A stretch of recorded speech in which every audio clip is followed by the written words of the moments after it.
अंडा burger bun कबाब retired grandpa का दुकान। जबलपुर नामक गांव में शाहू करके एक बूढ़ा आदमी था। उसके लड़के और बहू की मृत्यु हो जाने के कारण वो अपने नाती और अपनी पत्नी की देखभाल वही करता था।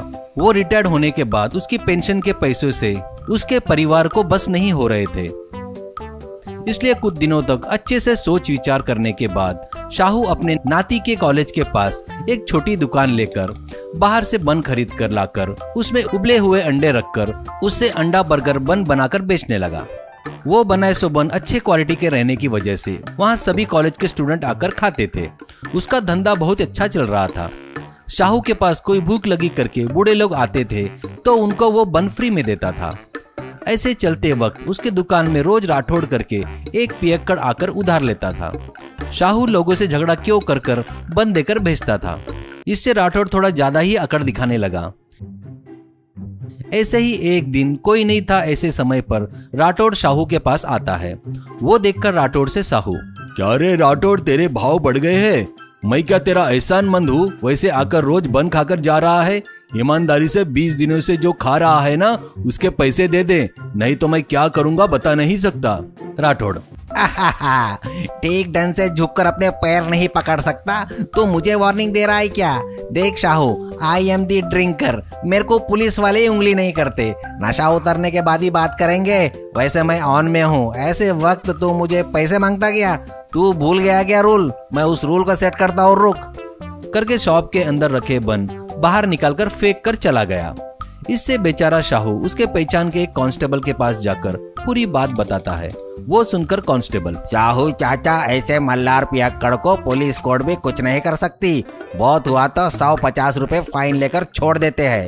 जब वो पीकर नहीं रहते ना तब उन लोग बात सुनते हैं, फिर पीने के बाद तू कौन है रे बोलते हैं। जेल में गया तो तुम्हारे ऊपर खुन्नस पालेगा।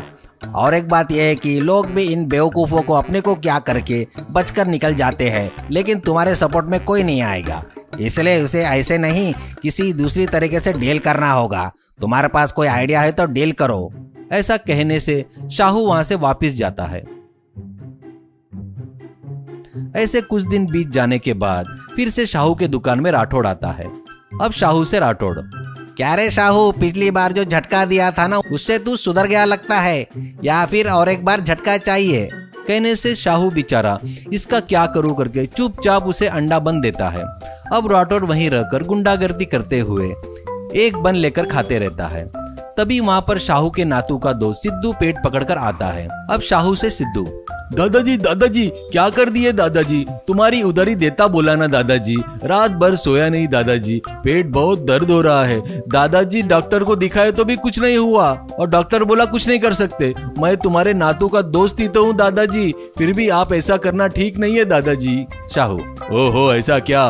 परसों एक स्वामी जी से मिला, उनसे मैंने उधारी देने वाले के बारे में बताया। उन्होंने एक मंत्र बोला जिस पर मुझे गुस्सा आएगा तो मंत्र पढ़कर एक बन खिला दे। बस तूने वो बन खा लिया। वो बन खाने वाले बस महीने भर के लिए हाथ पैर ढीले गिर जाते हैं। ये सुनकर सिद्धू डरकर शाहू को पैसे देकर चला गया। इतने में वो बात सुनकर पेट पकड़कर राठौड़, तो इंसान है या जानवर? खुद के नातू को दोस्त को ही पैसे के लिए हाथ पर ढीले पकड़ने लायक करता क्या? अरे बाप रे, वो क्या मंत्र है रे? एक बार खाकर उसकी हालत वैसे हो गई। मैं तो 10 खाया, पेट के अंदर क्या गड़बड़ हंगामा हो रहा है रे? मेरे ऊपर भी मंत्र डाल दिया क्या रे? शाहू, तेरे को थोड़ा तगड़ा मंत्र मारा रे, उसको महीना लगेगा। तेरे तो 3 दिन में ही हाथ पर ढीले गिर जाएंगे और तेरी टट्टी पिशाब पूरी बेड पर ही हो जाएंगी। अब एंजॉय कर भाई जाकर। राठौड़, अरे बुड्ढे साइको, क्या कर दिया रे? बस 50 बन के पैसे देने थे न रे, इसके लिए इंसान की जान लेता क्या रे? इंसान में इंसानियत मर गई है रे। ये सब पैसों के लिए करना है? छी छी, ये दुनिया ही खराब है। अरे बाप रे। ऐसा बोलकर उसके जेब में छुपे पैसे निकालकर शाहू की तरफ फेंक कर, ये पैसे बांधने से ज्यादा इस दर्द को सहना बहुत मुश्किल है। माँ करते हुए वो वहां से चला गया। उसके बाद शाहू राठौड़ की पत्नी से मिलकर वो खाना खाते समय उसमें शराब छोड़ने की दवा देने को बोलकर उसको कुछ दवाई देता है। इससे रोज राठौड़ खाना खाते समय थोड़ा थोड़ा खाने में मिलाकर देने से उसकी दारू छूट जाती है। उसके बाद फिर कभी राठौड़ शाहू के दुकान पर कभी नहीं आया, बढ़िया काम करते हुए रहने लगा।